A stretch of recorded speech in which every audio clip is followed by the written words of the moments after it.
Have you ever wished that your rogue could do a little bit of the good old-fashioned blood magic? Of course you have. Otherwise you wouldn't be watching the video. It would be weird if you were.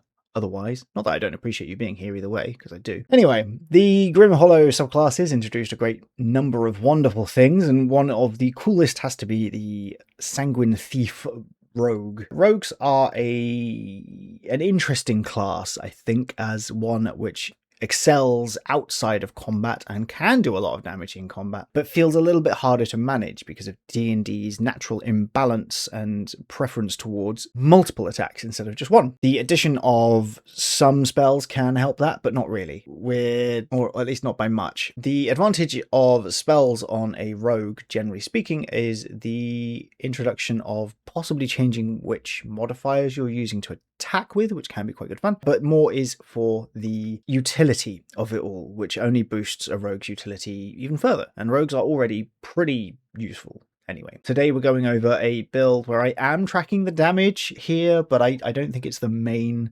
attraction. The main attraction is all the cool stuff you can do with it along the way. But let's get to it. We're going to start with a few things here. Obviously, there's a few things here. This is a build guide. There's a lot of things here. We're going to start with the Crimson Aspirant Origin feat, which I believe is from the Crooked Moon. This gives you the Blood Bolt cantrip. It's nice to have a cantrip straight away.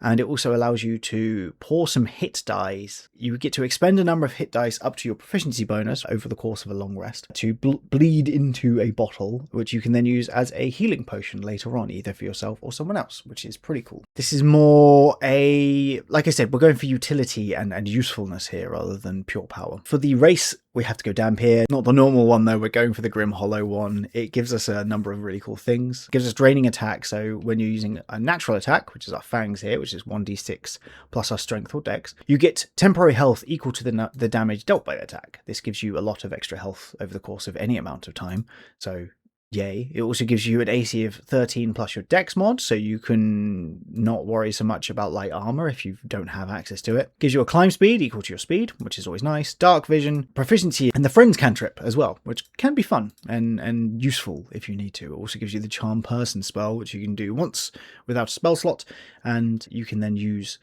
with a spell slot after that if you want to, which is nice because we are going for a spellcaster, so I think it fits quite nicely. Our stats here are 8, 17, 15, 16, 8, and 8. We are using intelligence as our secondary stat because we're doing spellcasting. Not much to say about that. And then obviously we're starting with rogue. Take whichever core rogue traits you want, and for weapon mastery we're going to take Nick and from the dagger and slow from the whip. At level 1, assuming we are only using daggers, which is what I will be assuming for reasons you will see later on in the build, we are doing 1d4 plus 3 on our main attack, 1d4 on our Nick attack, and obviously we've got 1d6 sneak damage as well. I've split it all out in my notes this time because I just bored of doing dice maths. Anyway, the average damage here is 11.5, which is respectable. A cunning action, which lets us do bonus action dash, disengage or hide, which is great for getting advantage.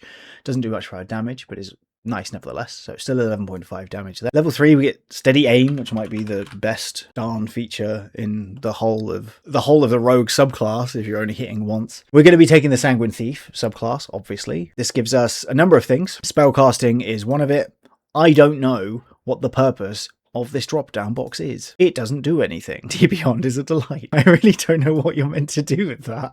Anyway, that's an aside. You get Stolen Power, which gives you a number of Sangromancy dice equal to the number of sneak attack dice that you have. These are d8s, which you can use in place of your hit die for your Sangromancy spells, because the Grim Hollow Sangromancy spells allow you to, well, force you to use your hit dice. This makes this one of the better options if you're playing a blood sorcerer. Along with that, whenever you deal sneak attack damage, you can restore a Sangromancy dice, and if you're bloodied and you hit someone, you can instead regain hit points equal to the number you would roll on the Sangromancy dice instead, which is fantastic. You can do this number of times equal to your intelligence modifier, which is why we need a decent intelligence, but it really helps our overall survivability. I do want to talk spells, because that is relevant. I love the idea of finger guns for this build. Finger Guns is a fascinating cantrip because it doesn't do any damage, technically. Finger Guns allows you to turn your hand into a weapon with a slow property, which is nice, and it is a simple ranged weapon, which means you can add your dexterity modifier to it, which means also that you can sneak attack with it. And it has a starting range of 60 and 40, and every time you hit the usual cantrip damage breakpoints, the range goes up. So instead of 60 to 40 to begin with, at level 5 it goes up to 90, 360, and 120, 480, and then at level 17 you've got 150 foot range and 600 feet long range. It does 2d6 force damage, which is nice. Sorry, the weapon doesn't add your ability modifier, my apologies. I got excited about how far you can pew with it. I like this as an option to have if you want to have it. If you want to go like properly ranged, you could take this and sharpshooter and just be living your best life, but you don't have to. It's up to you. In terms of first level spells, I'm just going to filter by Grimhollow here because we're mostly looking at the Sanguimancy stuff. There are a bunch of interesting ones here. Blood Rush is nice because it allows you to heal, which is really, really useful. I would probably recommend taking that. Bloodbane Rune is good if you're fighting undead creatures because it lets you boost your damage there. Consumption is fun because you get to damage something over time, basically. The one that I think is the most interesting conceptually is the Crimson Lash spell.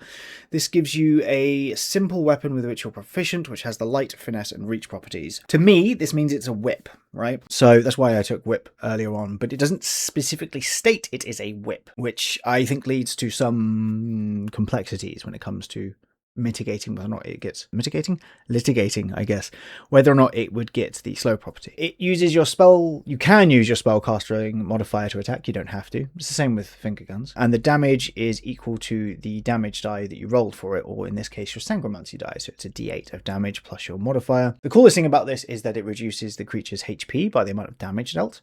If there are creatures you're fighting where they trigger specifically when they get bloodied, for example, this can stop them ever being bloodied because you can just finish them off without them technically losing any health, which is really cool. The thing that makes this a little rough is that when you use a level 3 or 4 spell slot, you can make 2 weapons attack with it instead of 1, and if you use a level 5 spell slot or above, you can make 3 attacks instead.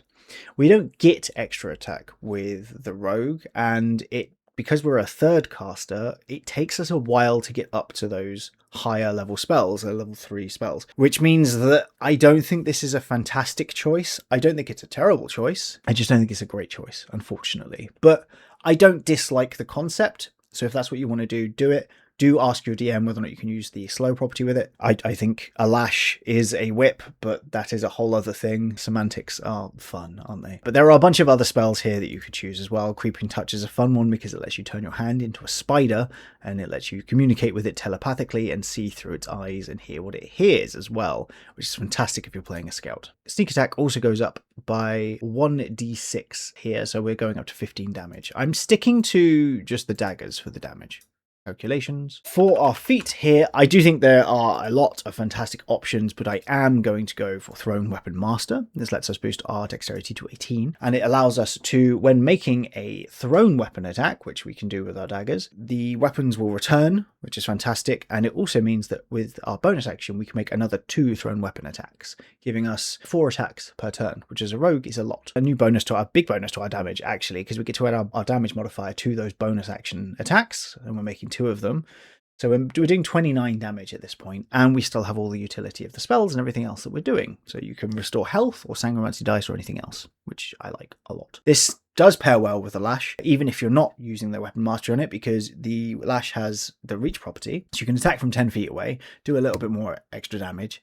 It's only 2 points average, but you're also reducing the health. Then you can use your nick attack to throw a dagger. Then you can use your bonus action to throw 2 daggers. So that's pretty cool. It's also a nice concept, right? It's all about the vibe, this one. Level 5, we get another d6 for our sneak attack and another d8 for our Sanguimancy die as a result. So we get up to 32.5 damage. We also get Uncanny Dodge, which is a very useful reaction. Level 6, we get expertise. Take whichever ones you want. It's up to you, doesn't do anything for our damage. Like I said, damage is not the be all end all, but it's hard to measure everything else. Level 7, we not only get evasion and also reliable talent. Evasion means that we just are basically really good at dex saves, which is always nice. If you succeed on it, you just take no damage, basically. And even if you fail on it, you only take half damage. It's a fantastic feature, especially if you're in a dragon hunting campaign. You also get reliable talent, as I said, which means you can treat any skill check of a 9 or lower as a 10 as long as you're proficient in the skill or tool proficiency. You also get level 2 spells. There are lots of good options here, in my opinion. I quite like the idea of enlarge reduce as a spell option here because it allows you to increase your size, which doesn't increase your reach. It's not the same as other ones, but it does give you an extra d4 on all of your attacks. And because we are attacking 4 times a turn, that's an extra 44, which is an extra 10 damage a turn, which is nothing to sniff at. But it's also a handy one if you are sneaking because you can reduce yourself to sneak in, which is pretty cool. Outside of that, there are plenty of fantastic spells. We're not going for magic weapon, it's for reasons you will see, mostly that we don't have that many spell slots. Theft of Vitae is a reaction spell that you cast when a creature within 30 feet of you takes damage. You get to roll 2 hit point dice as part of casting it. The creature then takes damage equal to the roll of the hit point dice, and you gain a number of temporary hit points equal to the triggering damage plus the necrotic damage you dealt up to a maximum of 50. If you upcast this, you can gain an extra 10 temporary health. It's a nice way to boost our defenses a lot. Also, suggestion is good. Take suggestion. But yeah, some really cool options here. I'm a big fan of them. Our damage with the enlarge factored in and the extra sneak attack dice goes up to 46. Which is nothing to sniff at. I'm going to stop taking this at some point, but not today. We're going to take focused critical because we're attacking a lot and the ability to critical hit more is good. Also, this will become extra relevant as of our next level up as to why I'm taking this. For now, it boosts our dex to 19, doesn't do anything for our damage, but does literally, it doubles our chance to crit per hit. It doesn't overall because maths. Don't at me, that's just maths. Level 9, our sneak attack goes up by another 3.5, so our damage goes up to 49.5, but it gives us a really cool feature. When you finish a long rest, you can expend 2 hit point dice or 2 sangromancy dice to create a number of damage equal to the number of dice spent this way. You're generally going to want to make 2 because it's cool. Plus, you've got a bunch of sangromancy dice at this point. You've got 5 sangromancy dice and 9 hit dice, so plenty of dice to play with. These daggers count as an arcane focus for your Sanguine Thief spells, and you can cast semantic components with them in your hands, which is great. Additionally, when you crit with this weapon, you can cause the weapon to deal extra damage to the target. The extra damage is a number of d8s equal to the number of hit dice or sanguinary dice spent on this feature, and the damage is necrotic. These daggers last until you finish a long rest. Basically, this gives us 2d8 extra damage on a crit, which would be 4d8, I think, because that's technically weapon damage, because it specifically states that it causes the weapon to deal extra damage, which means if you crit while using these, and you can just use these for every single attack because of the returning property in your thrown weapons, you could potentially be doing 4d8 extra damage per crit, and focus critical means we've got a higher chance of crit. It's just all good stuff. I've not factored it into the damage. The damage goes up to 49.5 as I said. But a single crit would add an extra 19 points of damage. I believe it's 4.5 with 58. So yeah, 18 points of damage because it's 9 times 2. Obviously, maths, which is solid. So 19 extra damage per crit is nothing to complain about at all. Rogues are good because, like fighters, they get an extra feat. Theirs comes at level 10. I wish they got more. But here we are. We're going to take one from one of the new, I think it's from the Faerun book, the Bomber feat, which lets us increase our dex to 20, which is good, because it's good. I don't need to explain that too much. It lets us, when we use the attack action to throw a vial or flask, you can target an object or creature you can see within 40 feet of yourself if you want to throw your health potion at someone, for example. More importantly, attacking at long range doesn't impose disadvantage on your attacks with thrown weapons. This gives us a range of 60 feet suddenly with our daggers, which makes you really quite terrifying on the battlefield and also makes for a really cool concept. I really like thrown weapon stuff. I think a lot of people do, which is good. The damage boost here gives us an extra 3 points of damage, takes us up to 52.5. At level 11, we get improved Cunning Strike. We got Cunning Strike earlier. I didn't mention it because it's not relevant, but you can do some cool stuff with it. It also gives us an extra d6 on our sneak attack, so we got to 56 damage, which is nice. Level 12, we get another AI. I am going to suggest taking Bloodlust, which is is a feat, I believe, from Astarian's Book of Hungers, where you can boost your strength, con, or dex. We're going to boost our con to get up to 16 con. When you roll a hit point dice to regain hit points, you can treat any roll of a 1 or 2 as a 3. That's pretty nice. And once per turn, when you hit a creature that isn't a construct or an undead and they are bloodied, you can expend a hit point dice, roll it, and regain a number of hit points equal to it plus your con mod. You can do this number of times equal to your proficiency bonus. This not only gives us a sizable bump to our health, which is always good because our constitution modifier has gone up to +3 from +2. It also just gives us a lot of survivability, and it fits the theme oh so well. And I love a good theme-fitting ASI, to say the least. So yeah, big fan of it. Level 13 nets us not only another d6 on our sneak attack, but also the Blood Stitch feature, which as a magic action allows us to spend 3 hit point dice or sangromancy dice to fling a wave of needle-like blood shards. Each creature of your choice within a 30-foot emanation from you must make a dex save against your spell save DC, taking 3d8 necrotic damage on a failed save or half as much on a successful one. You then regain 1 hit dice or sangromancy dice, your choice, for each creature reduced to 0 hit points by this feature. You can only do this once per short or long rest. I like that. Well enough. It's cool. I don't know that powerful, but it's interesting. And if you know that there's a bunch of minions, for example, this could let you get a lot of hit point dice back, theoretically. It's also nice just to have an AoE sometimes. What's probably more important than that, though, is we get 3rd level spells. One that I want to consider here is Emmeline's Essence Infusion, which is from the Grim Hollow book. It requires the blood of a creature type, either Aberration, Celestial, Dragon, or Fey, and it gives you a different effect depending on the type of blood that you're using. Aberrations grant you an additional 1d6 psychic damage on a hit, and you can speak telepathically, which is cool. Grant you an extra 1d6 of damage, and you can make your weapon shine. Dragons give you the chance to crit on a 19 or 20, which is very good with focused critical, because we assume that brings us down to an 18 or 20. Fae give us an extra 1d4 of damage, and we can teleport, and Fiend gives us an extra 1d6 of damage, and we can change the damage to cold or fire, which is kind of fun. You do need to target one weapon with this, and it lasts for 8. The casting time is 8 hours, and the weapon becomes attunement. You do need to do this once a day if you're using a standard weapon. You need to do this once a day, theoretically, because you're going to be targeting one of your blood daggers. You're still going to make 2, because that boosts the damage of the crits that you're doing, but you're just going to be focusing on 1, and then you can just keep throwing that 1 as your attacks. I'm going to assume that we're getting an extra d6, because 3 out of the 5 options here do that, but it is pricey, 100 gold per day. Not exactly cheap, but still. We're not in the realm of real here. We're in the realm of cool D&D builds. Who cares about real? You just get Fireball if you want. That's fine.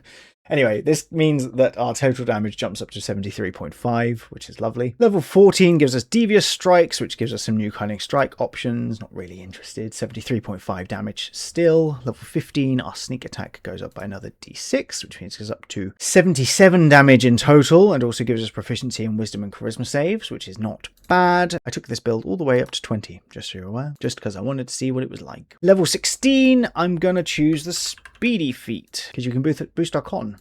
So we're going to boost our con. It gives us more speed, which is good. And because we can dash as a bonus action, it makes the difficult terrain thing better, and opportunity attacks gain disadvantage on us. So all around, quite tasty, especially because we can climb with our walking speed. So it doesn't do anything for our damage, though. At level 17, we get another d6 for our damage. We also get the Bloody Exit class feature. When a creature hits you with an attack roll, you can take a reaction and spend 5 hit dice or sangromancy dice to turn into a bloody mist. The attack automatically misses you.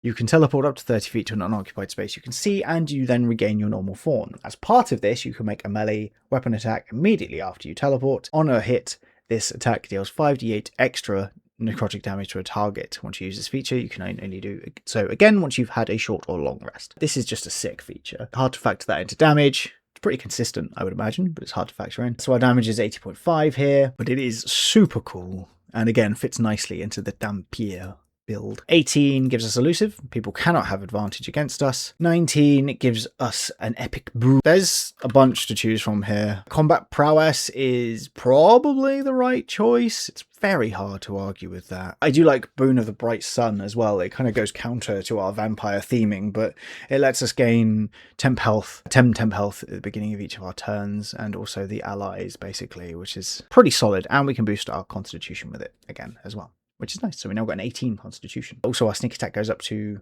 another d6, so we get 84 damage, and at level 20, we're level 20. You can just turn a roll into a 20 once per short or long rest, which is quite good, as it turns out. Who knew? But that's that. Finishing off at 84 damage, we've got so much health here between the bleeding into a vial and drinking it later. A little gross, but hey.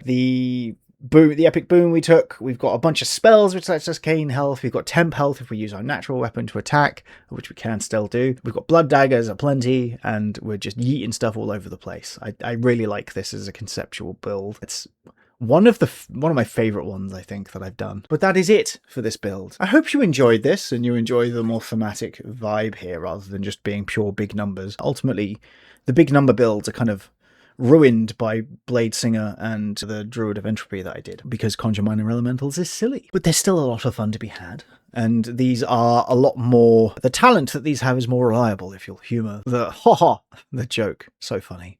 Anyway, I hope you enjoyed this. If you did, please like and subscribe. Your support means a lot, and I like doing these silly videos. I do hope that you're doing well, and that you do continue to do well until I next see you, where I still hope you continue to do well, but I don't know. I just want good vibes for everyone, man. You know? That's all I want. Anyway, goodbye.